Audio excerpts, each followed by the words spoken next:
It has definitely been a while since you guys have seen me looking this grisly. I've been at home for 3 months now, unable to walk, haven't left the house other than going to the hospital for checkups. So forgive me for not having been able to get a haircut. I think it's fitting because I want this to just be a raw video. Just a raw video, just talking. I think I need to do that more. For a couple of reasons. I think it's important to keep people updated. A few people have asked questions and I haven't got around to answering them. One thing about me is, probably to my detriment, I make it a point to respond to every single person who reaches out to me. Unless you say something idiotic, right? I'm going to respond to your comment. I'm going to respond to your email. So first things first, thank you for being patient with me with the lack of videos lately. As a lot of you have asked about what happened, what the injury was, how the surgery went. I'm going to get into all of that in this video. One of the main comments, or one of the main questions is, what happened and how did it happen? So, May 28th. I'm a couple days out of surgery now. My surgery was on August 12th. All right, if you're squeamish, look away now. So this is one day post-surgery. And I don't know if I can get the angle right, but you can see the swelling of that knee. Still pretty swollen. Obviously I can straighten the right leg. That leg can only get to about there. But there's a big bulge of swelling over the top compared to if I were to do the same here. It cuts in there, you see it begins to cut in, but then it stops here where there's a big bubble of swelling. They're stressing us to stay on for another 4 days. This is where they would have gone in with the cameras and cut into the knee to do the meniscus surgery. Still very restricted. I think when the swelling goes down, I'll get more movement in the knee. Yeah, it's gonna be a long road back. It's looking like. On May 28th, I tore my medial meniscus and I tore my medial collateral ligament. I'm going to put some diagrams on screen to help illustrate this, but you have 2 menisci on each knee, in each knee. And what they do is they act as cushioning between the upper leg bones and the lower leg bones, basically. And so on the inside of my left knee, I tore the medial meniscus in what's called a bucket handle tear. So it's a large tear of the meniscus. And in the motion that I was doing, I also partially tore the medial collateral ligament. So you have 4 main ligaments in the knee. You have the medial collateral ligament, the lateral collateral ligament, the anterior collateral ligament, anterior cruciate ligament and posterior cruciate ligament. I've done a lot of reading into the knee lately. So basically you have one on the left, one on the right. Those ligaments work to stabilize the knee. So I tore the one on this side and I tore the cushioning on this side as well. I hope that makes sense. A bucket handle meniscus tear is typically large in size and involves the outer portion of the meniscus. Usually, it occurs when the knee is forcefully twisted and flexed. This causes the femur bone to catch the meniscus and tear it apart. Often, the inner portion of the meniscus displaces in front of the femur, locking the knee in a flexed position. This tear pattern is called a bucket handle meniscus tear because it resembles the handle of a bucket. These tears are usually more painful than a typical meniscus tear. The diagnosis is usually confirmed with an MRI. And I did it as I was doing a squat. Well, it's basically a cross between a squat and a martial arts movement called the butterfly pose. It's a sort of martial arts training movement that I've done countless times. And reading into meniscal tears, they can happen just like that.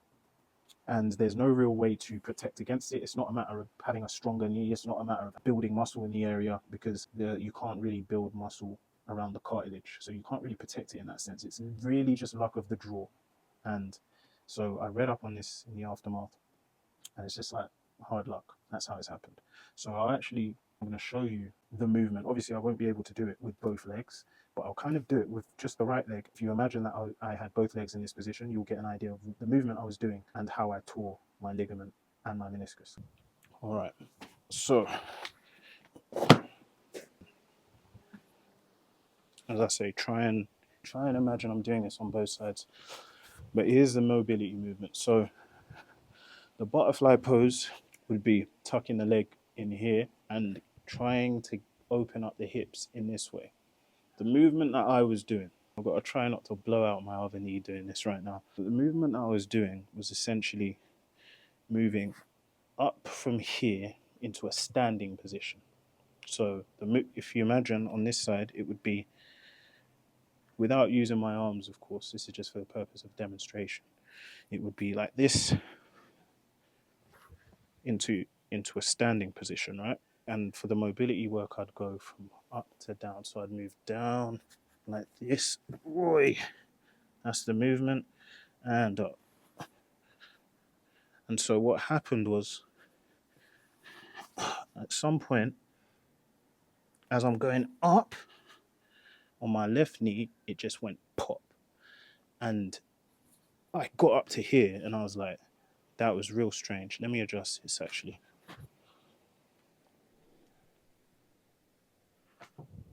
Okay. So I got up to here. I'm stood up.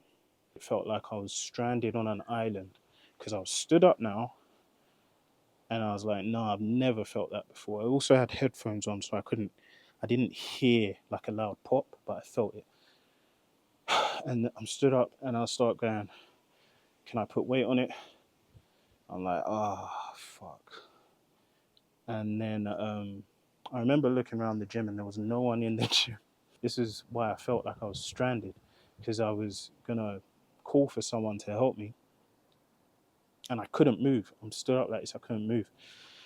I was like, okay, that's my gym session over for the day.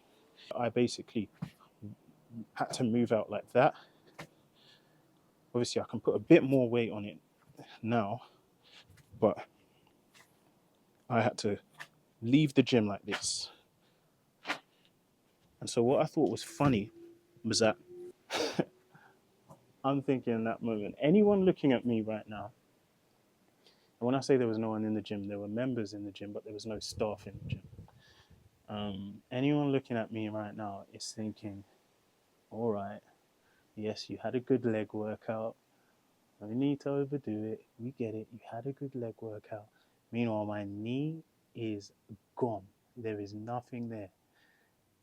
It felt like something that I had in my knee to support me was gone. And so I was walking out of the gym laughing at the idea that it looks like I'm trying to signal to the world that I've just done the world's toughest workout.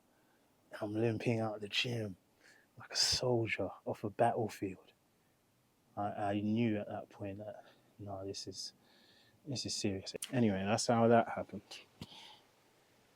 So before I get into that, thank you for all the well wishes, all the speedy recoveries, all the take care of yourself, let it rest up. That is difficult for me to just chill, believe you me. So I appreciate all the reaching out there.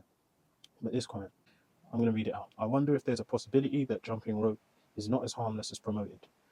My two favorite jump rope coaches are RopeRage and Rush Athletics, and they both have faced horrible injuries in their hips, lower back, and knees. I've also lowered my jump roping as I feel it taxes super heavy on my calves and other areas. Anyways, thanks for the vid. So,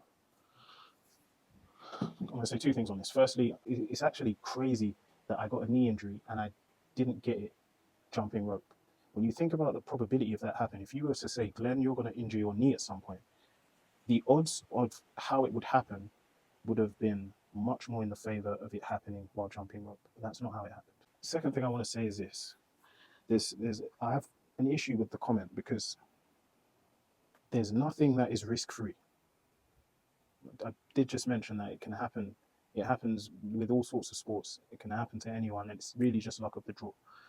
The kind of best thing you can do is just not do anything risky. That's the way you can protect yourself from getting a bucket handle tear in your meniscus.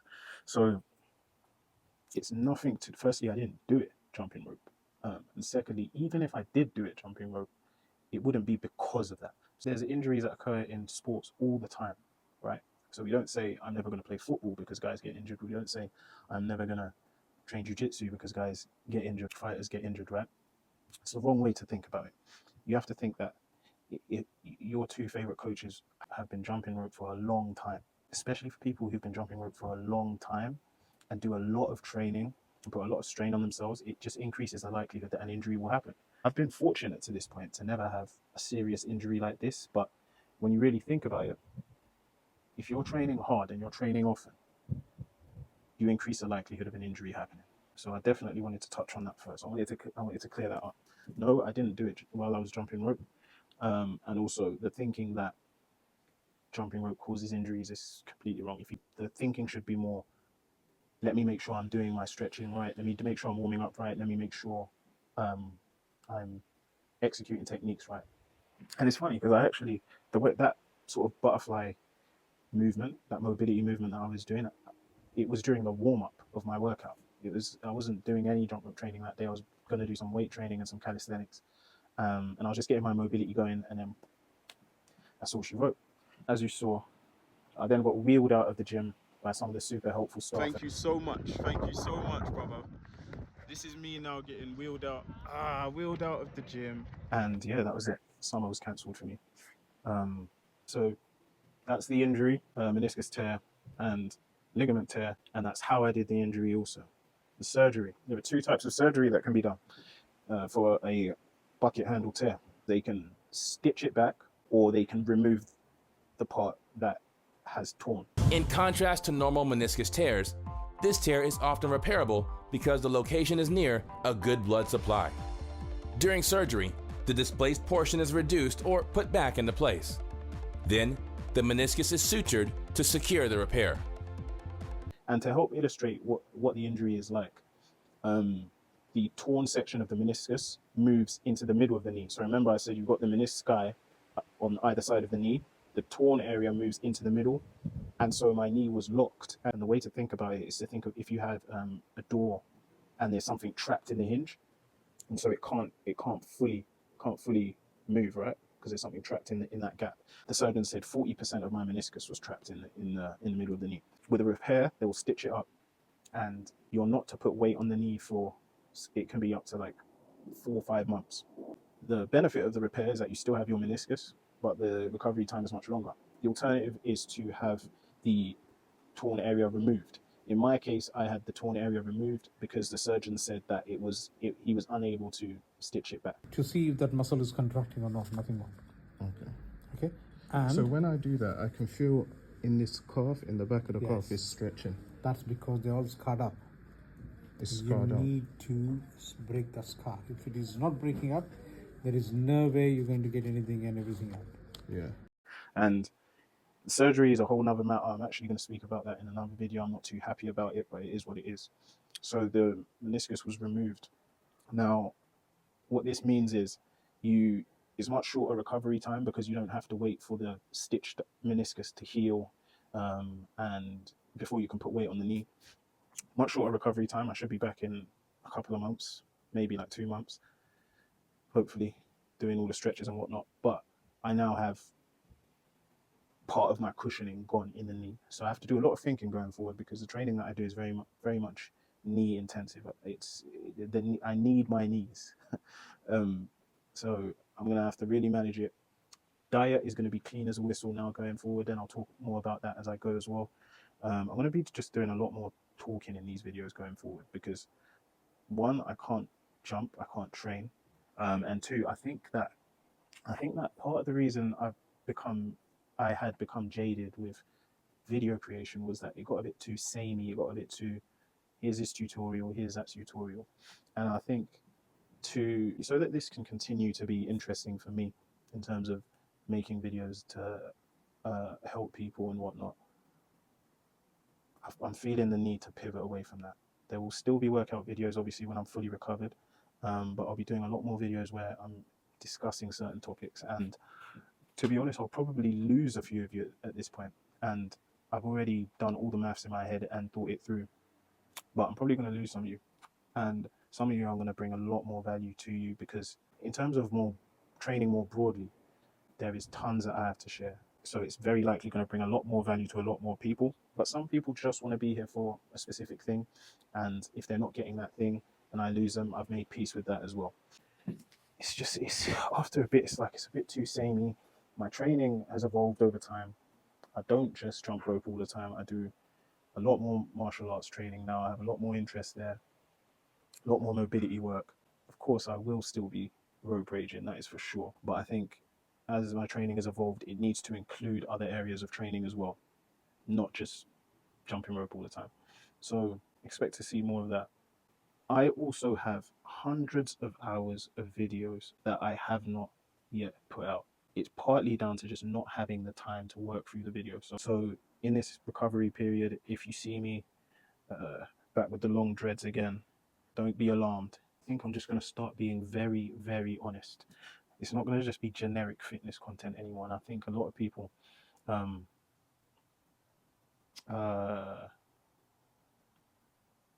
not honest enough, especially because you're just putting your stuff out there in the world, right? I'm definitely guilty of this as well myself. You want to kind of like, oh, should I say that? Maybe that might piss someone off. Maybe they won't like to hear that. But I think that is dishonest of me to do that.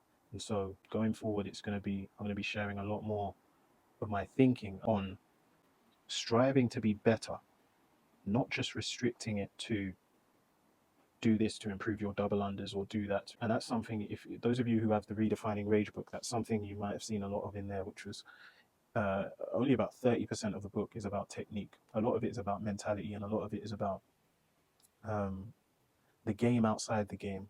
That is training outside of the physical act of training, the mental, the preparation, and all of that sort of thing. So I'm going to be going a lot more into that, especially because I won't be able to jump for a while. So at the risk of rambling a bit too much, I'm probably going to leave it there for today. I think there's a few more questions I'll probably have to get into. I probably rambled a bit too much. I'm going to have to work on that because I go off on tangents a bit. But yeah, I think this transition's useful. Speaking to the doctor earlier today about my situation, and she was saying, "Oh no, I know you do a lot of fitness training and stuff." And I was like, "Yeah, this is actually kind of crazy. This has happened." And she was like, "Everything happens for a reason, right?" And part of the reason why I've made it a point to be a lot more honest going forward is that these past 3 months. Let me reiterate. I have been at home for 3 months. The only times I've left my house are to get into an Uber and go to the doctor and come back home. I'm fortunate enough that I can do everything that I do online, and I can keep earning a living that way. But these 3 months have made me realize like things have got a lot quieter. There's a lot less noise. I've had a lot less incoming stimulation, and things have gotten a lot quieter. And I realize what matters. Firstly, I realize that everything is fleeting. It will pass. Everything will pass, like it says on this ring. I have this ring. I got this ring engraved as a reminder.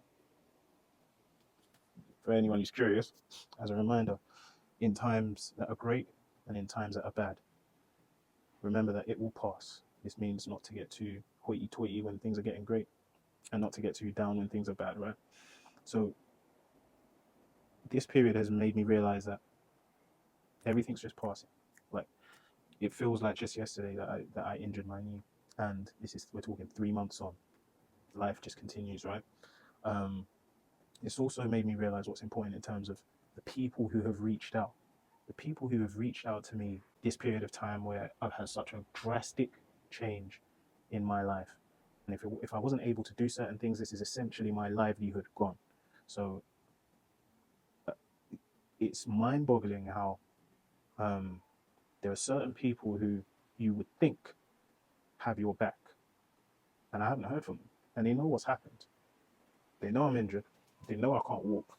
They know I've been off the grid pretty much for months, and I haven't heard from them. And it's an interesting thing because the opposite is true with certain people that I hadn't heard from in quite some time, and they would reach out and say, sorry to see that, sorry to hear that, hope you're doing well. What you realize is you give to people who give to you, and that's it.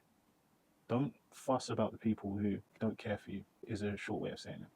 And I realize that's what I need to do as well. There are people who want those updates, And what I'm doing is I'm sort of I'm stealing from them. These are people who care and people who want to see how you're doing it. And it may even be for selfish reasons. Some people may want to see because they've had similar injuries and they want inspiration, or they want to know how they can rehab their own injuries. And so I'm going to continue to, as I say, bunch up old video. And really, maybe it's partly laziness, partly not having enough time. But there's a bunch of stuff that I've made in the past like 2 years that I haven't yet been able to put out. I'm going to have the time to do that now. I'm going to continue to respond to every email. My email inbox is always open. If you need help with your training, I'll advise as best as I can. And I'm going to keep posting updates to the email group. If you're not on the list, you just go to the website, put your email down in the form at the bottom, and you will get regular emails, although they haven't been so regular in the past few months as I've been working on recovery. But as I say, I'm going to be spending a lot more time working on that now. So anyway, enough rambling. That's it for today. I'm going to keep you guys posted. In the next video, I'm definitely going to go into the surgery a lot more. As I say, there's a few things I wasn't too happy about, so I'm just going to be real raw. I'm just going to be real raw and honest going forward now. And those who like it will like it, those who don't won't. And I think that's for the best net. Appreciate you. All the best with your training or your recovery if you're not training at the moment like me, and stay raging. That'll be it for today.